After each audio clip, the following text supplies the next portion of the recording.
안녕하십니까 믿음의 형제자매 여러분.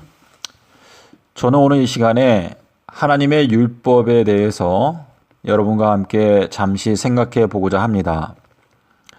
마태복음 5장 18절에서 천지가 없어지기 전에는 율법의 1.1획도 없어지지 아니하리라 라고 말씀을 하셨는데요. 천지가 없어진다라고 하는 내용은 계시록 21장 1절에서 처음 하늘과 처음 땅이 없어졌고 라고 하는 내용에서 발견됩니다.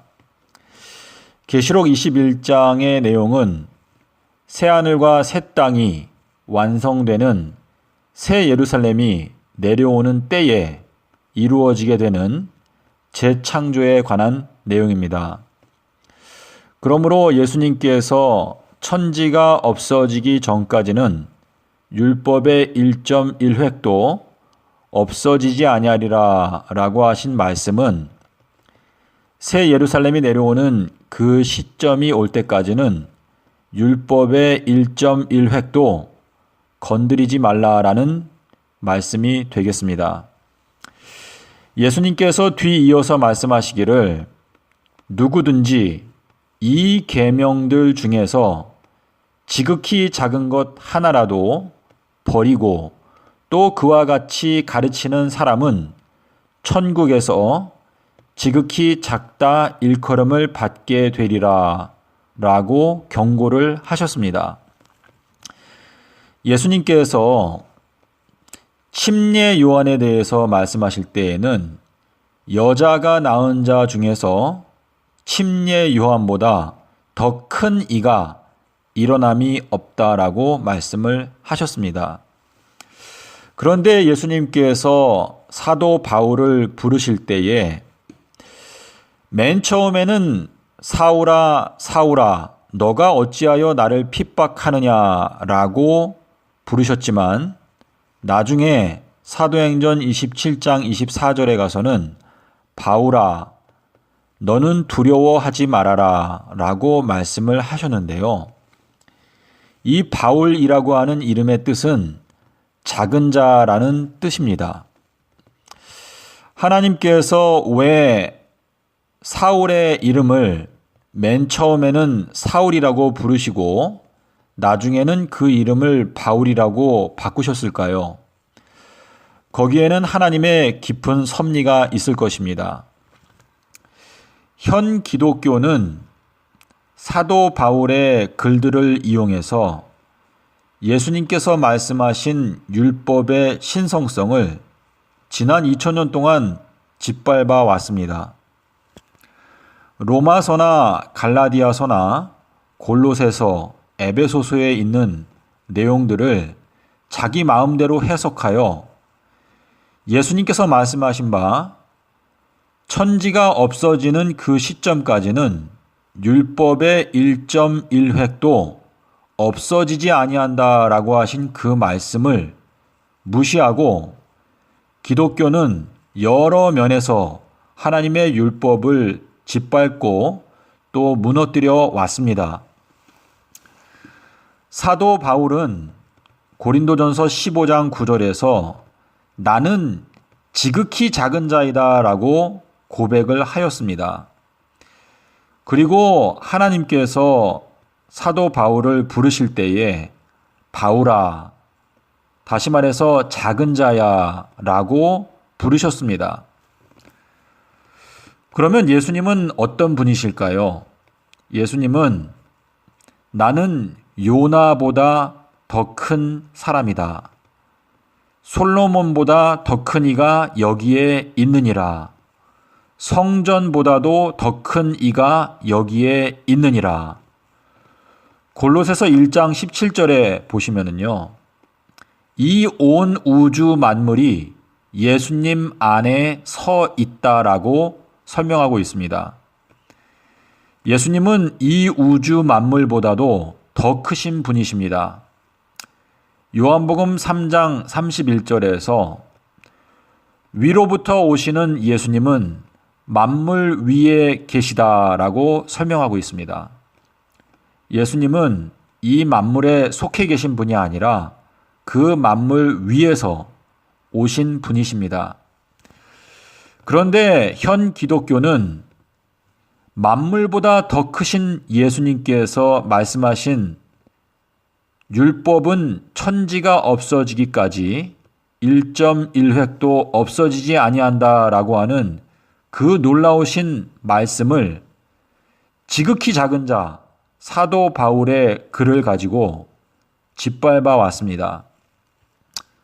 현 기독교의 많은 지도자들이 예수님과 사도 바울이 그저 동등한 위치에 있는 것처럼 생각하고 너무나 많은 경우에 사도 바울의 글을 이용해서 예수님의 말씀을 무시하거나 짓밟아 왔습니다. 로마서나 갈라디아서나 또 에베소서에 있는 글들을 저희들이 읽고 연구할 때에 때때로 그 내용의 핵심 내용을 이해하기 어려울 때가 있습니다. 그러나 그 내용들을 가지고 예수님의 권위를 짓밟고자 하는 시도는 가장 어리석은 시도가 될 것입니다. 예수님께서 말씀하신 대로 이 계명들 중에서 지극히 작은 것 하나라도 버리고 또 그와 같이 가르치는 사람은 천국에서 지극히 작다 일컬음을 받게 되리라 라고 하신 그 경고는 현 기독교회의 수많은 지도자들의 귀에 들리고 또 그대로 응하게 될 것입니다. 예수님으로부터 너는 너무나 작고 보잘것없는 존재다 라고 하는 평가를 받기 원한다면 계속 예수님의 말씀을 무시하고 사도 바울을 이용해서 하나님의 율법을 짓밟는 일을 시도해도 되지만 만약에 예수님을 정말 경외하고 예수님을 두려워한다면 저희 기독교는 하나님의 율법을 짓밟는 일을 당장 중단해야 할 것입니다. 하나님의 율법은 예수님의 입에서 나온 것이고 예수님께서 말씀하시기를 내가 한 말이 마지막 날에 너를 심판하리라 라고 말씀을 하셨습니다.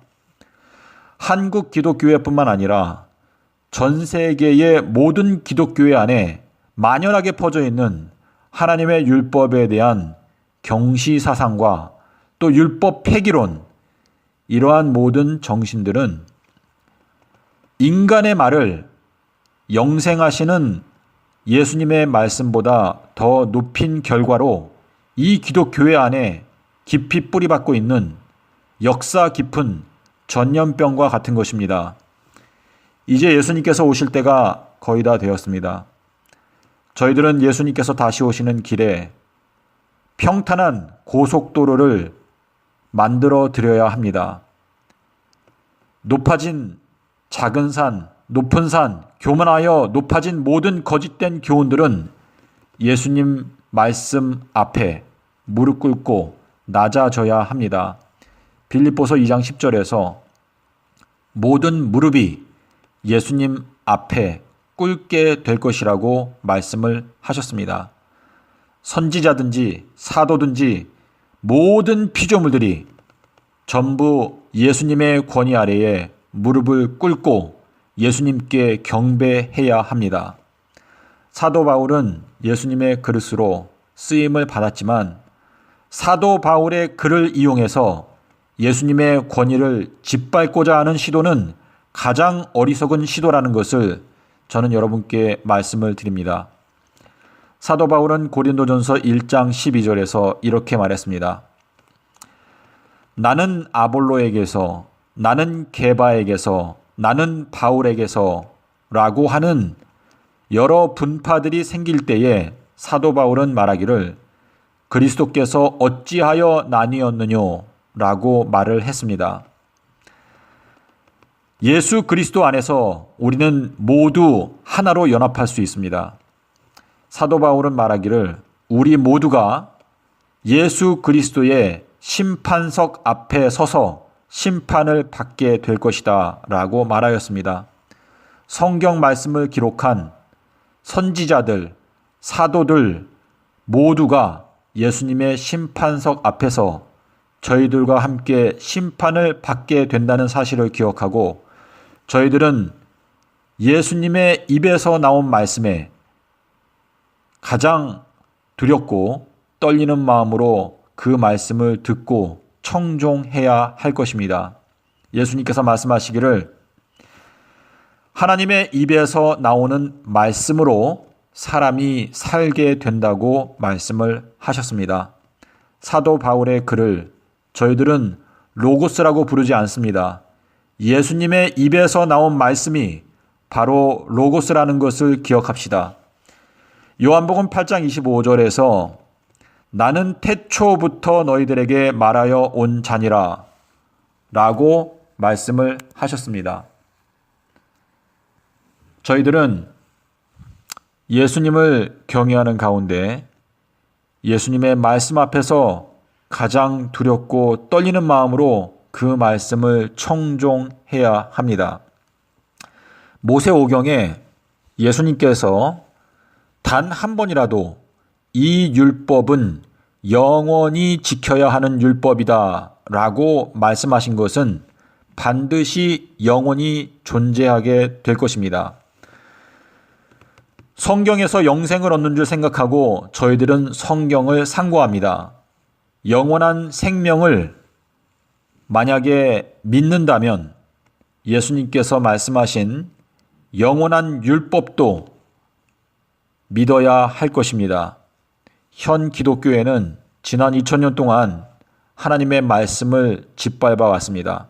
하지만 이 말세에 저희들은 무너져 있는 하나님의 말씀을 바로 세우기 위해서 인간의 모든 권위들을 땅에다 내려놓고 예수 그리스도의 권위 아래에 무릎을 꿇는 참된 회개의 경험이 기독교회 안에서 일어나야 할 것입니다.